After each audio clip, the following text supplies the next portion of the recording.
ഈ പ്രദേശത്തിൽ ഞങ്ങൾക്കും കുടുംബമായിട്ട് നാസിക് വിശുദ്ധന്മാരോടുകൂടി ആയിരിക്കാനും കർത്താവിനെ ആരാധിപ്പാനും ലഭിച്ച ഭാഗ്യത്തിനായി സ്തോത്രം. इस नया साल की शुरुआत की पुनरुत्थान का दिन में नासिक की पवित्र लोगों के साथ मिलकर के प्रभु की आराधना करने के लिए प्रभु ने सुंदर अवसर दिया, इसलिए प्रभु को धन्यवाद देता हूँ. നമ്മൾ പാടുന്നതുപോലെ കർത്താവിന്റെ ക്രൂശുമരണമാണ് ആരാധനയുടെ കേന്ദ്രഭാഗം. हम लोगों ने अभी गीत गाया, प्रभु यीशु मसीह की सूली की मृत्यु है हमारा आराधना का केंद्र भाग.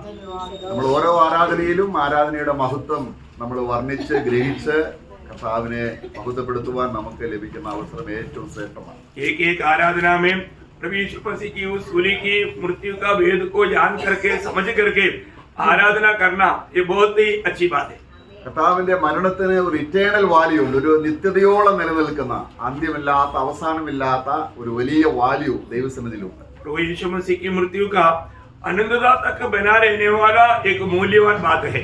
അത് ഓർക്കുകയും ധ്യാനിക്കുകയും ചെയ്ത് നന്ദി പറയുന്നതിനും ഒരു ഇറ്റേണൽ വാല്യൂ ഉണ്ട്. और उसको याद करना और उसके लिए धन्यवाद देना, उसका भी अनंत काल तक उसका मूल्य है. കാരണം നിത്യജീവനിലാണ് നമുക്കിത് മനസ്സിലാകുന്നത്. क्योंकि ये अनंत जीवन में हम ये बात को समझ पाएंगे. രണ്ട് രീതിയിലാണ് കയീന്റെ വഴിയിൽ ദൈവത്തെ ആരാധിക്കുന്നു, ഹാബേലിന്റെ വഴിയിലും ദൈവത്തെ ആരാധിക്കുന്നു. मतलब आराधना दो प्रकार है, एक कयीन के मार्ग में लोग आराधना करते हैं और एक हाबेल के मार्ग में भी प्रभु की आराधना करते हैं. നമ്മള് കയീന്റെ വഴി വിട്ടു. നമ്മള് നാമധേയ ക്രിസ്ത്യാനികളായിരുന്നപ്പോഴും പള്ളിയിൽ പോയി ആരാധന ചെയ്തു, പക്ഷെങ്കിൽ അത് ദൈവത്തിന്റെ വഴി ആയിരുന്നില്ല. हम लोगों ने कयीन का मार्ग को छोड़ दिया, क्योंकि हम लोग क्रियाघरों में जाते थे, वहां पर जो भी बात होते थे उसमें भाग लेकर के कार्य करते थे, वो सब हमने छोड़ दिया. ഇന്നത്തെ നമ്മുടെ ആരാധനയുള്ള ബന്ധത്തിലൊരു വാക്യം 1 രാജാക്കന്മാർ 3-ാം അധ്യായത്തിന്റെ 4-ാം വാക്യത്തിൽ നിന്ന് വായിക്കാം. आज का इस आराधना का संबंध में एक वचन पढ़ेंगे, पहला राजा 3रा अध्याय उसका 4 वचन. पहला राजा 3रा अध्याय उसका 4 वचन. और राजा जीवन को बलि चढ़ाने गया, क्योंकि मुख्य ऊंचा स्थान वही था. तब वहाँ की वेदी पर सुलेमान ने 1000 होम बलि चढ़ाए. ഓക്കെ, നമ്മള് ശലോമോൻ രാജാവ് രാജസ്ഥാനത്തിൽ എത്തിയപ്പോൾ അദ്ദേഹം ചെയ്ത ഏറ്റവും ശ്രേഷ്ഠമായ ഒരു കാര്യം ഇതായിരുന്നു, ദൈവത്തിന് 1000 ഹോമയാഗം. अभी सलोमोन जब राजगद्दी में आया, उसने पहले किया हुआ सबसे एक मुख्य बात यह था कि परमेश्वर के लिए 1000 होम बलि चढ़ाया. നമ്മള് യാഗങ്ങളെ കുറിച്ച് പഠിക്കുമ്പോൾ അനേക യാഗങ്ങളുണ്ട്. हम लोग जब बलिदानों के बारे में पढ़ने के समय में कई प्रकार का बलिदान है. നമുക്കതറിയാം. നമ്മള് ലേവ്യ പുസ്തകം അതിന്റെ 7-ാം അധ്യായം 37-ാം വാക്യത്തിൽ വ്യക്തമായിട്ട് എഴുതിയിട്ടുണ്ട്. हम लोग लेवी व्यवस्था 7 अध्याय का 37 वचन में वो व्यक्त रीति में लिखा हुआ है. ഇവിടെ ശലോമോൻ ദൈവത്തിന് അർപ്പിച്ചത് ഹോമയാഗമാണ് എന്നാണ്. अभी यहाँ पर सलोमोन ने जो अर्पण किया वो होम बलि था. 1000 ഹോമയാഗം അർപ്പിച്ചു. 1000 होम बलि चढ़ाया. അതിനർത്ഥം 1000 ആടുകളെയോ അല്ലെങ്കിൽ 1000 കാളകളെയോ അദ്ദേഹം അർപ്പിച്ചു ദൈവം. बोलने का अर्थ वो 1000 मेमने को नहीं तो बैलों को चढ़ाया. അത് ദൈവത്തിന് പ്രസാദമായി. और ये बात प्रभु को प्रसन्न हुआ. ആരാധനയുടെ യഥാർത്ഥ അടിസ്ഥാനം അതാണ്. आराधना का मुख्य विषय प्रभु प्रसन्न होता है कि नहीं, वो बात है. ശലോമോന് തന്റെ ജീവിതത്തിലെ പാപങ്ങൾക്ക് പാപയാഗവും അകൃത്യയാഗവും അർപ്പിക്കുന്നുണ്ട്. सलोमोन अपने ही जीवन के लिए पाप की बलिदान और अकृत्य की बलिदान भी करते हैं अलग. അതല്ല ഇവിടെ ചെയ്തത്. यहाँ पर वो नहीं किया. പാപങ്ങളിൽ നിന്ന് ഒഴിവായി और पाप से छूट गया. ദൈവം എന്റെ പാപങ്ങൾ ക്ഷമിച്ചു എന്ന് പാപയാഗത്തിലൂടെയും അകൃത്യയാഗത്തിലൂടെയും മനസ്സിലാക്കി ദൈവത്തിന്റെ ആ അനുഗ്രഹത്തിന് നന്ദി സൂചകമായി അദ്ദേഹം അർപ്പിച്ച ആരാധനയാണ് ഹോമയാഗം. प्रभु ने मेरा पापों को, मेरा अतिक्रमों को क्षमा किया, ये बात का विश्वास के साथ उन्होंने चढ़ाया हुआ एक और बलिदान था ये होम बलि. അപ്പോൾ ഇതെല്ലാം കർത്താവിനെ കണ്ടുകൊണ്ടാണ് അദ്ദേഹം ചെയ്തത്. ये सब प्रभु को देख करके उन्होंने किया. അപ്പോൾ നമ്മുടെ ക്രിസ്തീയ ജീവിതത്തിൽ हमारा मसीह जीवन में കർത്താവ് നമുക്ക് പാപയാഗമായി, प्रभु हमारे लिए पाप का बलिदान हुआ, അകൃത്യയാഗമായി, वो हमारे लिए अकृत्य का बलिदान हुआ. അതെല്ലാം നല്ല രീതിയിൽ മനസ്സിലായപ്പോൾ നല്ല മനസ്സാക്ഷി ദൈവത്തോട് നേരെ വന്നു. अब ये सब जानने के बाद में हमारा दिल प्रभु के साथ एकदम सीधा होना, അപ്പോൾ അങ്ങനെ ദൈവവുമായി നിരപ്പ് വന്നപ്പോൾ और प्रभु के साथ मेल खाने के बाद നമ്മൾ ആരാധനയായി അർപ്പിക്കുന്നതാണ് हम लोग आराधना के रूप में अर्पण करने वाला बात है ഈ ഹോമയാഗം. ये होम बलि. ഈ ആരാധനയാണ് ഹോമയാഗം എന്ന് വചനത്തിൽ വ്യക്തമായിട്ട് എവിടെങ്കിലും എഴുതിയിട്ടുണ്ടോ? आराधना ये होम बलि है करके वचन में कहीं ना कहीं लिखा है क्या? നമുക്കെങ്ങനെ തിരിച്ചറിയും? हम कैसे उसको पहचानेंगे? നമുക്ക് അബ്രഹാം യാഗം അർപ്പിക്കാനുള്ള ബന്ധത്തിൽ मतलब जब अब्राहम ने जब बलि चढ़ाया उसके संबंध में, നമ്മള് ഉൽപ്പത്തി പുസ്തകം 22-ാം അധ്യായം അതിന്റെ 5-ാം വാക്യം जब उत्पत्ति किताब उसकी 22 अध्याय का 5 वचन, और उसने अपने सेवकों से कहा, गदहे के पास यही ठहरे रहो, यह लड़का और मैं वहां तक जाकर और दंडवत करके फिर तुम्हारे पास आएंगे। ആരാധന കഴിച്ചു വരാമെന്ന് ബാലകന്മാരോട് പറഞ്ഞിട്ട് അദ്ദേഹം ഇസാക്കിനെയും കൂട്ടി പോവുകയാണ്. अभी वहां पर हम जाकर के दंडवत बोलेगा तो आराधना, तो आराधना करके आएंगे करके बोल करके आराधना करके वापस आएंगे बोल करके वो इसहाक के साथ चला गया. അബ്രഹാമിന്റെ പാപം പരിഹരിക്കാൻ ഇസാക്കിനെ അർപ്പിക്കാൻ ദൈവം പറഞ്ഞില്ല. मतलब अब्राहम की पाप की छुटकारा के लिए इसहाक को अर्पण करने के लिए नहीं बोला. പിന്നെന്താണ്? फिर क्या है? ദൈവത്തിന്റെ സന്നദ്ധിയിൽ പാപയാഗം വന്നു, അല്ലെങ്കിൽ അത് പാപയാഗവും അകൃത്യയാഗവും ലഭിച്ച ഒരു വ്യക്തിക്ക് ഇനിയും തന്റെ ഹൃദയത്തിൽ ഏറ്റവും അതിശ്രേഷ്ഠമായതിനെ ദൈവത്തിന് കൊടുക്കുക എന്നുള്ളതാണ് ഹോമബലി. जो व्यक्ति अपना पाप और अतिक्रम से क्षमा पाया, वो व्यक्ति अब प्रभु से आभारी होकर के प्रभु को चढ़ाने वाला आराधना है होम बलि. നമ്മള് ദൈവം അബ്രഹാമിനോട് എന്താ പറയുന്നത്? प्रभु ने अब्राहम से क्या कहा? നമ്മൾ 22-ാം വാക്യത്തിലുണ്ട്. उस 22 अध्याय का दूसरा वचन में लिखा है, उसने कहा अपने पुत्र को अर्थात अपने एकलौते पुत्र इसहाक को, जिससे तू प्रेम रखता है, संग लेकर मोरिया देश में चला जा और वहां उसको एक पहाड़ के ऊपर जो मैं तुझे बताऊंगा होम बलि करके चढ़ा. എന്തർപ്പിക്കാനാണ്? यहाँ पर क्या करने के लिए बोला? होम बलि.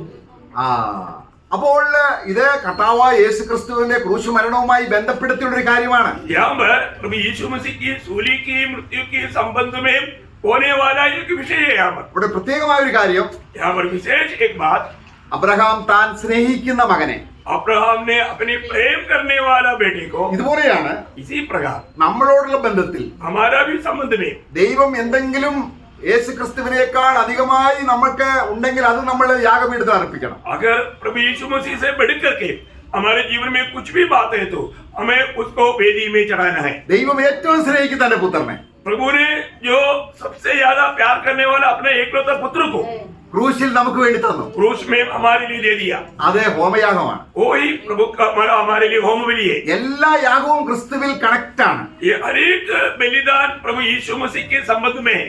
പാപയാഗം, पाप की बलिदान, അകൃത്യയാഗം, अकृत्य की बलिदान ഭോജനയാഗം, और भोजन की बलिदान, സമാധാനയാഗം, शांति की बलिदान, ഇതെല്ലാം ये सब कुछ യേശു ക്രിസ്തുവിൽ നിവർത്തീകരിക്കപ്പെട്ട കാര്യമാണ്. प्रभु यीशु मसीह में पूरा हुआ वो बात है. അതിൽ അകൃത്യയാഗവും പാപയാഗവും സമാധാനയാഗവും നമുക്ക് വേണ്ടിയാണ്. अभी ये जो पाप की बलिदान और अकृत्य की बलिदान और शांति की बलिदान वो हमारे लिए, ഭോജനയാഗവും ഹോമയാഗവും ദൈവത്തിന് വേണ്ടിയാണ്. भोजन याग और भोजन याग और ഹോമയാഗം होम याग ये प्रभु के लिए, അത് പിതാവിന് വേണ്ടി ക്രിസ്തു അർപ്പിച്ചു തന്റെ ജീവിതത്തിൽ. ये पिता के लिए प्रभु यीशु ने अपने जीवन में अर्पण किया. അപ്പോൾ കർത്താവായ യേശു ക്രിസ്തു प्रभु यीशु मसीह ദൈവത്തിന് ഹോമയാഗമായി തീർന്നു. परमेश्वर के लिए एक होम बलि बना. ആർക്ക് വേണ്ടി? किसके लिए? നമുക്കും കൂടെ വേണ്ടിയാണ്. हमारे लिए भी है. നമ്മൾ അതിനോട് കണക്ട് ആകണം. हम लोग उसके साथ जोड़ना चाहिए. നമ്മൾ വ്യക്തിപരമായി ഹോമബലി അർപ്പിച്ചാൽ ദൈവം സ്വീകരിക്കില്ല. अगर हम व्यक्तिगत रीति में होम बलि चढ़ाएगा तो प्रभु उसको नहीं स्वीकारेगा. എന്നാൽ കർത്താവിനൂടെ മരിച്ച്, परंतु प्रभु के साथ मरकर, പാപത്തിന് മരിച്ച്, पाप के लिए मरकर, അകൃത്യങ്ങൾക്ക് മരിച്ച്, अतिक्रमों के लिए मरकर, ക്രിസ്തുവിനോട് ഉയർത്തെഴുന്നേറ്റ് प्रभु यीशु के साथ जिला जाकर, നമ്മൾ ക്രിസ്തുവിനോട് കൂടെ प्रभु यीशु मसीह के साथ ദൈവത്തിന് ഹോമയാകുമ്പോൾ അത് ദൈവസന്നിധിയിൽ ആരാധനയെ 1000 യാഗം അർപ്പിച്ചതിനേക്കാൾ ശ്രേഷ്ഠമായ ഒരു ആരാധന നമുക്ക് അർപ്പിക്കാൻ സലോമോനേക്കാൾ അധികം കഴിയും. प्रभु का मतलब प्रभु यीशु मसीह के साथ मिलकर के इसी प्रकार होम बलि करेगा तो प्रभु का सामने हमारे प्रति सबसे बड़ा जो सलमोन ने 1000 भेड़ बकरियों को चढ़ा करके प्रसन्न किया, उससे बढ़कर हम कर सकता है. Praise the Lord. കാരണം അദ്ദേഹം രാജാവ് മാത്രമായിരുന്നു. क्योंकि वो सिर्फ एक राजा था, പക്ഷെ ഇറ്റേണൽ രാജാവായിട്ടില്ല. वो अनंत काल का राजा नहीं, അദ്ദേഹം പുരോഹിതനല്ല. वो याजक नहीं. എന്നാൽ യേശുവിന്റെ മരണം കൊണ്ട് നമുക്ക് എന്തെല്ലാം സാധിച്ചു? परंतु प्रभु यीशु मसीह की मृत्यु के द्वारा हमारे लिए क्या क्या बात हमारा संपादन हुआ. നമ്മള് രാജാക്കന്മാരാണ്, हम लोग राजा है, പുരോഹിതന്മാരാണ്. याजक है. അപ്പോൾ നമ്മൾ അർപ്പിക്കേണ്ട യാഗം उस समय में जो हम अर्पण करना चाहिए वो बलिदान, അത് ഹോമയാഗമാണ്. वो होम बलि है, അതിന് ഇറ്റേണൽ വാല്യൂ ഉണ്ട്. उसको अनंत काल तक उसका मूल्य है. നമ്മൾ ആരാധന അവിടെ ചെന്നുവെങ്കിൽ हमारा आराधना अगर स्वर्ग में पहुंच गया तो പിന്നെ നമ്മൾ അവിടെ ചെല്ലത്തില്ലെന്ന് ഭയപ്പെടേണ്ട ആവശ്യമുണ്ടോ? फिर हम वहां पर नहीं पहुंचेंगे ऐसा सोच करके डरने की जरूरत है क्या? എത്ര സ്വർഗീയമായ ആരാധനയാണിത്. इतना स्वर्ग को प्रसन्न करने वाला ये बलिदान है. അപ്പോൾ ഇവിടെ അബ്രഹാം ഹോമയാഗമാക്കിയ ആ സ്ഥലത്ത് തന്നെയാണ് ശലോമോൻ ദേവാലയം പണിയുന്നത്. जहाँ पर अब्राहम ने अपनी बेटा इसहाक को बलि चढ़ाया वही स्थान में शलोमोन ने अपना मंदिर बनाया. നമ്മള് 2 ക്രോണിക്കൽസ് 2 ക്രോണിക്കൽസ് ചാപ്റ്റർ 3 വേഴ്സ് 1 എന്ന് വായിക്കാം. जब दूसरा इतिहास 3 का 1 पढ़ेंगे. तब सुलेमान ने यरूशलेम में मोरिया नामक पहाड़ पर उसी स्थान में यहोवा का भवन बनाना आरंभ किया.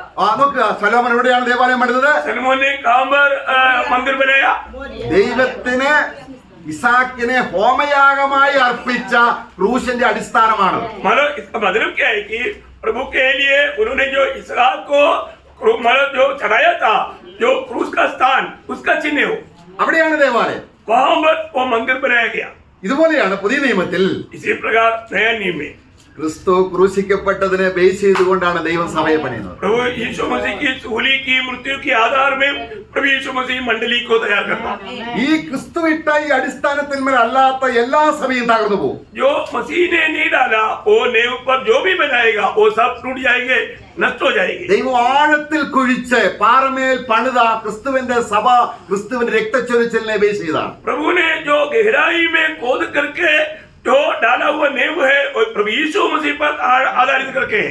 അപ്പോൾ പുതിയ നിയമത്തിൽ इसलिए नया नियम में നമ്മൾ അർപ്പിക്കുന്ന ഹോമയാഗം हम लोग जो अर्पण करता है होम बलि, ദൈവം തന്റെ പുത്രനെ प्रभु ने अपने पुत्र को നമുക്ക് ഹോമയാഗമായി തന്നത് हमारे लिए जो होम बलि होने के लिए दिया, അത് നന്ദിയോടെ ഓർത്ത് ये बहुत आभारी दिल से याद करते हुए. എബ്രായ ലേഖനം 13:12 വാക്യം അതാണ് പറയുന്നത്. जब इब्रानियों 13 का 12 में हम लोग ऐसे पढ़ता है, इब्रानियों 13:12. इसी कारण यीशु ने भी लोगों को अपने ही लहू के द्वारा पवित्र करने के लिए फाटक के बाहर धूप उठाया. നോക്കുക, കർത്താവ് പാളയത്തിന് പുറത്ത് അവിടെ അതിനകത്ത് എല്ലാ യാഗവും ഉണ്ട്. ഹോമയാഗമുണ്ട്, പാപയാഗമുണ്ട്, എല്ലാം ഉണ്ട്. मतलब प्रभु हमारे लिए मतलब उस छावनी से बाहर जाकर के हमारे लिए उसमें पाप का बलि भी है और होम बलि भी है, सब कुछ है. ഇത് നമ്മൾ ഓർക്കുമ്പോൾ ये बात अब याद करके നമ്മൾ ഈ ലോകത്തിലുള്ളവരല്ല. हम लोग ये दुनिया का नहीं, നമ്മൾ പരദേശികളാണ്. हम लोग परदेशी है. എന്നാൽ നമുക്കൊരു രാജ്യം വരുന്നു. पर तो हमारे लिए एक राज्य आ रहा है. ഇന്ന് നമ്മൾ കാണുന്നതല്ല, आज जो हम देखता है वो नहीं, കാണാത്തതിനെ കണ്ടുകൊണ്ട് और जो नहीं देखा उसको विश्वास से देखते हुए हम നമുക്ക് क्या कर रहे हैं? പെർമനന്റ് ആയ ഒരു രാജ്യം, ഒരു സിറ്റി ദൈവം തന്നിരിക്കുന്നു. हमारे लिए हमेशा बना रहने वाला एक नगर प्रभु ने हमें दिया है. എബ്രായ ലേഖനം 13:14 वाक्യം. और इब्रानियों 13:14. क्योंकि यहाँ हमारा कोई स्थायी नगर नहीं, हाँ। वरन हम एक आने वाले नगर की खोज में है. അതുകൊണ്ട് അടുത്ത വാക്യം പറയുകയാണ്, അങ്ങനെ ഉള്ളത് കൊണ്ട് ഇവിടെ യേശു പാളയത്തിന് പുറത്ത് നമ്മൾ കട്ടം അനുഭവിച്ച് എല്ലാ യാഗവും അർപ്പിച്ചത് കൊണ്ട് നമുക്ക് ദൈവം എന്ത് ചെയ്തിരിക്കുന്നു?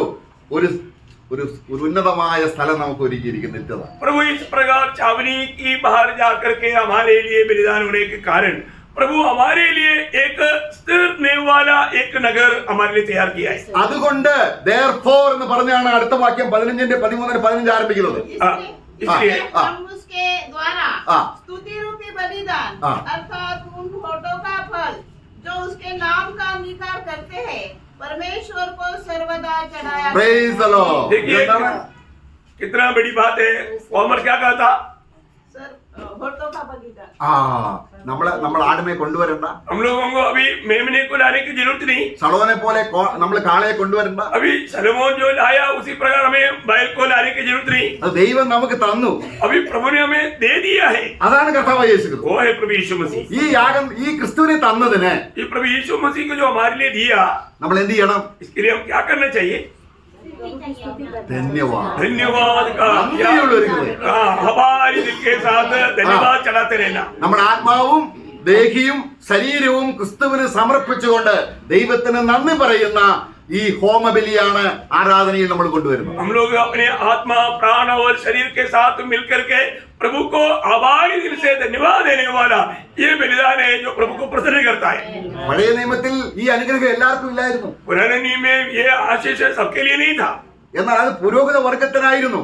ये सिर्फ उस समय में याजकों के लिए था, എന്നാൽ परंतु നമുക്ക് ആർക്കാണ് ഇന്ന് ഇതിനെ അയോഗ്യത കൽപ്പിച്ചിരിക്കുന്നത്? हमारे में किसको अयोग्य करके प्रभु ने ठहराया?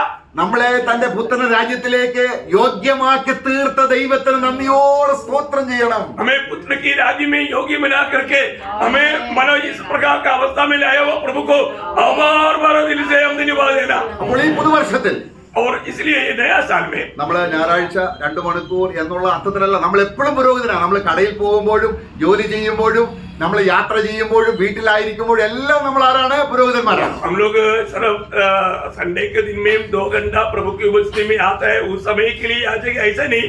हम जब बाजार जाता है, हम कहीं यात्रा करता है, कहीं भी जाता है, तभी भी हम याचक है।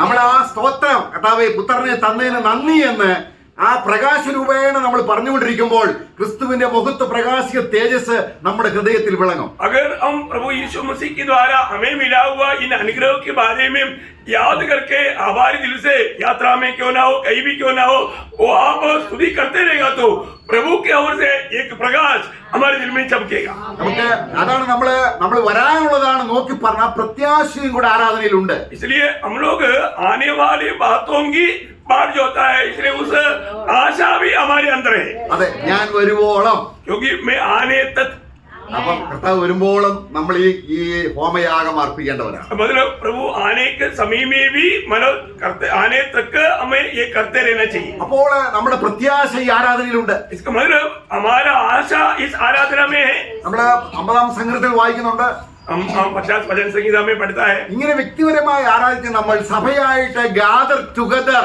നമ്മളെ 50-ാം സങ്കീർത്തനം 50-ന്റെ 5-ാം വാക്യത്തിൽ വായിക്കുകയാണ്. जब 50 भजन संगीता का 5 भजन में हम पढ़ता है, जब हम इसी रीति में एकत्रित होकर प्रभु की आराधना करते हैं, मेरे भक्तों को मेरे पास इकट्ठा ആണോ? करो। എന്റെ ഭക്തന്മാരെ കൂട്ടിവരുത്തുവീൻ. मतलब मेरी भक्तों को मेरे पास इकट्ठा करो। ആരാണ് ഈ ഭക്തന്മാരെ? कौन है ये भक्त लोग? യാഗം കഴിച്ച് എന്നോട് നിയമം ചെയ്തത്. क्योंकि जो प्रभु के साथ इसी प्रकार बलि चढ़ाते हुए प्रभु के साथ वाचा बांधा हुआ लोग, നമ്മുടെ കർത്താവായ യേശു ക്രിസ്തു हमारे प्रभु यीशु मसीह കർത്തൃമേൽ സ്ഥാപിച്ചപ്പോൾ जब प्रभु का ये मेज का स्थापना किया, ഈ കപ്പ്, ये जो कटोरा, നിങ്ങൾ നന്ദി പറയേണ്ട ഈ കപ്പ്, ये धन्यवाद की कटोरा, അത് നമ്മള് കൊരിന്ത്യലേഖനത്തിൽ വായിക്കുന്നുണ്ട്. हम लोग कुरिन्थ का पत्री में 10:16 में पढ़ता है। അപ്പൊ കർത്താവ് തന്റെ ശരീരവും രക്തവും നമുക്ക് തന്നത് प्रभु ने हमें अपनी शरीर और लहू इसलिए दिया, നമ്മുടെ അടുക്കിലേക്ക് കർത്തൃമേശ അപ്പവും വീഞ്ഞും എത്തുമ്പോൾ, जब हमारे पास प्रभु का मेज जब रोटी और दाकर जब आता है, നമ്മൾ വരുന്നതിന് മുമ്പ് തന്നെ ആരാധന നമ്മൾ ഉടനെ അപ്പോഴല്ല ആരംഭിക്കുന്നത്. हम लोग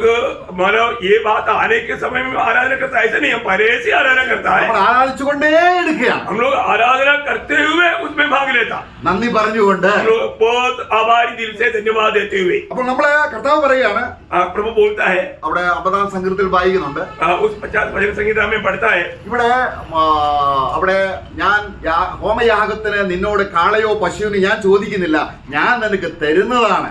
मैं तुमसे होम बलि के लिए बछड़ा या बकरी को नहीं मांगता, और मैं तुम्हें दे रहा हूँ। അപ്പോൾ ഈ യാഗപീഠത്തിൽ ഒരു കാളയോ പശുവിനെയോ കൊണ്ടുവരുമ്പോൾ ഞാൻ ദൈവത്തിന് കൊടുക്കുന്നു എന്ന ആശയമല്ല, ദൈവം എനിക്ക് തന്നത് ഞാൻ കൊടുക്കുന്നു. मतलब इस वेदी में अगर बछड़ा या मानो बैल को लाता है, हम देता है तो हम देता, ऐसा नहीं, प्रभु ने दिया वो मैं दे रहा हूँ। അപ്പോൾ സോളമൻ 1000 യാഗം അർപ്പിച്ചപ്പോൾ എന്റെ മഹത്വപ്രഭയിൽ ഞാൻ ദൈവത്തിന് കൊടുക്കുന്നു എന്ന ആശയമല്ല. मतलब सोलोमन ने जब 1000 भेड़ बकरी को चढ़ाया, उस समय में मैंने मेरी महिमा सामर्थ्य में प्रभु को दिया, उस अर्थ में नहीं। പിന്നെന്താണ് അവന് ജ്ഞാനം ഉണ്ടായിരുന്നു. वो बहुत ज्ञानी था, ദൈവം എനിക്ക് തന്നത് प्रभु ने मुझको दिया, ഞാൻ ദൈവത്തിന് കൊടുക്കും. मैंने प्रभु को दिया। കാരണം അതിന്റെ 3-ാം അധ്യായത്തിൽ 3-ാം അധ്യായത്തിൽ 3-ാം വാക്യത്തിൽ വായിക്കുന്നുണ്ട്, मतलब उस पहला राजा 3 में पढ़ता है, അവൻ യഹോവയെ സ്നേഹിച്ചു, वो प्रभु से प्रेम किया, അവന്റെ അപ്പനായ ദാവീദ് നടന്ന പാതകളിൽ അവൻ നടന്നു. उसके पिता दावीद चला हुआ वही मार्ग में सलोमन भी चला। അവന്റെ അപ്പനാണ് ആ ആടുകളെയും കാളകളെയും എല്ലാം സമ്പാദിച്ചത്. उसका पिता ने इन सारे भेड़ बकरियों को मन प्राप्त किया था। അപ്പോൾ അദ്ദേഹം അർപ്പിച്ചപ്പോൾ അദ്ദേഹത്തിന് ഞാൻ എന്റെ ഗവൺമെന്റ് കൊണ്ട് 1000 കാളയെ അർപ്പിച്ചു എന്നല്ല, मतलब उस समय में मैंने मेरी ताकत में, मेरी सामर्थ्य में ऐसा कोई घमंडी होकर के मैंने अर्पण किया, ऐसा नहीं। പിന്നെന്താണ്? फिर कैसा? ദൈവം എനിക്ക് തന്നു. प्रभु ने ये सब मुझको दिया। ദാവീദ് അവസാനം തന്റെ ജീവിതത്തിന്റെ അവസാനം എത്തിയപ്പോൾ നമ്മൾ വായിക്കുന്നുണ്ട്, അവന് ജനത്തെ എല്ലാം വിളിച്ചു വരുത്തി. जब दावीद अपनी मतलब बुढ़ापा में सब लोगों को एकत्र करके ऐसे कहता है എന്നിട്ട് അദ്ദേഹം പറയുകയാണ്, और वो बोलता है നിന്റെ ആലയം പണിയാനുള്ളതെല്ലാം ഞാൻ ശേഖരിച്ചു വെച്ചിട്ടുണ്ട്. प्रभु की मंदिर बनाने के लिए जो कुछ चाहिए वो सब मैंने इकट्ठा किया है. സ്വർണമായത് സ്വർണം, मतलब सोने की जितना चाहिए सोना, വെള്ളിക്ക് വെള്ളി, और चांदी के लिए चांदी, തടിക്ക് തടി, और लकड़ी के लिए लकड़ी, ആടുമാടുകൾ കന്നുകാലികൾ, मतलब भेड़ बकरियां, ഇതെല്ലാം ये सब कुछ ഞാൻ തരുന്നുവെന്നല്ല, मैं देता हूँ ऐसे नहीं, നീ എനിക്ക് തന്നത് तूने मुझको दिया ഞാൻ നിനക്ക് തരും. और मैं तुझे देता हूँ. അതാണ് ഹോമയാഗം. वो है होम वेली. കാരണം ഇതിന് നിത്യതയോളം വാല്യുണ്ട്. क्योंकि इस बलि का अनंतता तक उसका मूल्य है. അപ്പൊ ദൈവം തന്റെ ഏറ്റവും പ്രധാനമായവനെ प्रभु ने अपना सबसे प्रिय को നമുക്ക് വേണ്ടി हमारे लिए തന്നപ്പോൾ जब दिया तो നമ്മൾ നന്ദിയോടെ അത് സ്വീകരിച്ച്, हम लोग आभार हमारे दिल से वो स्वीकार कर. അപ്പൊ ഈ അർത്ഥത്തിൽ നമ്മളെ കർത്താവിനെ ഹോമബലി അർപ്പിക്കുമ്പോൾ और इस रीति में जब हम प्रभु को होम वेली चढ़ाता है, നമ്മള് സങ്കീർത്തനം 50:23 പറയുകയാണ്. जब भजन संहिता 50 का 23 में हम पढ़ता है, ആ, धन्यवाद की बलिदान का चढ़ाने वाला हाँ। मेरी महिमा करता है. ഓ പ്രൈസ് ദി ലോർഡ്. ഈ അർത്ഥത്തിൽ എല്ലാം ഗ്രഹിച്ചുകൊണ്ട് प्रयोग ये सारे बातों को ग्रहण करके जब हम प्रभु को ये अर्पण करता है, അവിടുത്തെ ഏകജാതനായ പുത്രനെ उसके एक लौटा पुत्र को എനിക്ക് വേണ്ടി मेरे लिए ക്രൂശിൽ ഈ വേദന, നിന്ന, പരിഹാസം, കഷ്ടത ഇതെല്ലാം അനുഭവിക്കാൻ എനിക്ക് തന്നിട്ട് എനിക്ക് നിത്യത ഒരുക്കി സ്വർഗത്തിൽ രാജ്യം തന്നു. ഇതെല്ലാം ഗ്രഹിച്ചുകൊണ്ട് ദൈവമേ, അവിടുത്തെ എത്ര നല്ല പിതാവാണ്, ഞാൻ പുത്രമുഖാന്തരം നന്ദി അർപ്പിക്കുന്നു എന്ന് വാസ്തവമായി നമുക്ക് പറയാൻ കഴിഞ്ഞാൽ അത് ഒരു വായിൽ എന്ന പോലെ ഒരു സഭയിൽ നിന്ന് ഉയരുമ്പോൾ ദൈവത്തിന് അത് സുഗ്രാഹ്യമായിട്ട് തിരികെ. जब भी अपना एकलौता पुत्र को मेरे लिए, मेरी पाप की प्रायश्चित के लिए, वो होमवेली होने के लिए अपने आप को दे करके हमारे लिए बलिदान हुआ, ये बात मंडली मिलकर के एक ही स्वर में बोलेगा तो वो प्रभु के लिए एक होमवेली बन जाता. Praise the Lord. Praise the Lord. അത് ദൈവം അതാ അന്ന് രാത്രി ദൈവം സലോമോനോട് ചോദിച്ചു. उस रात को प्रभु ने शलोमोन से पूछा, ദൈവം പ്രസാദിച്ചു. प्रभु प्रसन्न हुआ. ദൈവം നമ്മളോട് സംസാരിക്കുന്നില്ല എങ്കിൽ, प्रभु अगर हमसे बात नहीं करता है तो നമ്മളോട് ദൈവം സംസാരിക്കുന്ന വചനത്തിലൂടെയാണ്. प्रभु हमसे जो बात करता है वचन के द्वारा बात करता है. നമ്മുടെ പാപങ്ങളെ കാണിച്ചു തരുന്നില്ല എങ്കിൽ, अगर हमें प्रभु अपने पापों को अगर नहीं दिखाता है तो, നമുക്ക് വേണ്ട രീതിയിൽ ഒരു ആത്മീയമായ ഒരു ഉണർവ് നമുക്കില്ല എങ്കിൽ, यदि हमें मानो वचन सुनने के बाद में आत्मीय जीवन में एक सच्चा जागृति नहीं है तो നമ്മുടേതായിരിക്കുന്ന ആരാധനയെ നമ്മൾ ശരിക്കും പരിശോധിക്കണം. वो आराधना हमें जरूर परखना चाहिए. ഞാൻ ഏത് തരത്തിലുള്ള ആരാധനയാണ് ചെയ്യുന്നത്? मैं किस रीति का आराधना करता है? ഞാൻ അർപ്പിക്കുന്നത് ഹോമബലിയാണോ? मैं वास्तव में होमवेली प्रभु को चढ़ाता है क्या? എന്റെ ഹൃദയത്തിൽ നിന്ന് സ്തുതി വരുന്നുണ്ടോ? मेरी ओठों से प्रभु के लिए एक सच्चा धन्यवाद रूपी बलिदान चढ़ा पा रहा है क्या? ദൈവവുമായി നേരുള്ളവർക്ക് സ്തുതിക്കുന്നത് ഉചിതം. നേരുള്ളവർ ദൈവത്തെ സ്തുതിക്കുന്ന ഉചിതം. सीधा लोगों के लिए प्रभु की स्तुति करना उचित है करके हम पढ़ता है. നമ്മുടെ ദൈവത്തിന്റെ അടുക്കിലേക്ക് വരുമ്പോൾ जब हम प्रभु की उपस्थिति में आता है, ഞായറാഴ്ച മാത്രമല്ല, सिर्फ संडे के दिन में नहीं, നമ്മൾ എപ്പോഴും പുരോഹിതന്മാരാണ്. हम हमेशा का याचक लोग हैं. ദൈവം തന്റെ പുത്രനെ തന്നതിന് നന്ദി. प्रभु ने हमें अपने एकलौता पुत्र दिया, उसके लिए आभार भरा दिल से धन्यवाद हो. നമുക്ക് പ്രത്യാശ ഉണ്ടാകുന്നത് ഈ വിധത്തിലാണ്. हमें प्रियोम हमारा आशा जो मजबूत बनता है वो इस रीति में धन्यवाद देने के द्वारा है. കർത്താവ് വരുന്നു എന്നൊരു പ്രസംഗം കേൾക്കുമ്പോൾ ഒരു ഉണർവുണ്ടായാലും കുറച്ച് കഴിയുമ്പോൾ അത് മങ്ങിപ്പോകും. मन प्रभु आ रहा है करके सुनेगा, उस समय में हमको एक जागृति होता है, परंतु वो थोड़ी देर में भूल जाता. എന്നാൽ ദൈവം ക്രിസ്തുവിൽ എനിക്ക് വേണ്ടി എന്തെല്ലാം ചെയ്തു എന്ന് ഓർക്കുമ്പോൾ, परंतु प्रभु ने मेरे लिए मसीह के द्वारा क्या क्या किया, ये बात को याद करेगा तो അവന്റെ നാമത്തെ ഏറ്റുപറയുന്ന അധരബലമെന്ന സ്തോത്രയാഗം ഇടവിടാതെ അർപ്പിക്കുന്നത് സലോമോൻ അർപ്പിച്ച 1000 യാഗത്തെക്കാൾ ശ്രേഷ്ഠമാണ്. प्रियोम प्रभु का इस सूली की मृत्यु को याद करते हुए धन्यवाद रूपी बलिदान लगातार जब चढ़ाता है, सलोमोन ने जो 1000 भेड़ बकरियों में चढ़ाया, उस भेड़ से या उस बलिदान से बढ़ करके प्रभु के लिए सुग्राह्य बलिदान है. Praise the Lord. നമ്മൾ വെളിപ്പാട് പുസ്തകം 1:6 വായിക്കുകയാണ്. हम प्रकाशित वाक्य 1 अध्याय का 6 वचन में पढ़ता है, നമ്മളെ സ്നേഹിച്ച്, हमसे प्रेम किया, അത് എത്രമാണ്? നമ്മളെ സ്നേഹിച്ച് हमसे प्रेम किया, നമ്മുടെ പാപങ്ങളെല്ലാം കഴുകിക്കളഞ്ഞ് हमारा पाप को दूर किया, നമുക്ക് ഹോമബലി അർപ്പിക്കത്തക്കവണ്ണം हमें इस प्रभु के लिए होमबलि चढ़ाने लायक, രാജാക്കന്മാരും പുരോഹിതന്മാരും ആക്കി തീർത്തവന് हमें राजा और याजक बनाया, उस प्रभु को धन्यवाद. സലോമോൻ കേവലം രാജാവ് മാത്രമായിരുന്നു. सलोमोन सिर्फ एक राजा ही था. കർത്താവ് തന്റെ പരസ്യയോഗത്തിൽ പരസ്യ ശുശ്രൂഷ പറയുകയാണ്, प्रभु ने अपनी सेवकाई में कहा, ഇവിടെ ഇതാ സലോമോനിലും വലിയത്, यह अमर देखो सलोमोन से बड़ा है.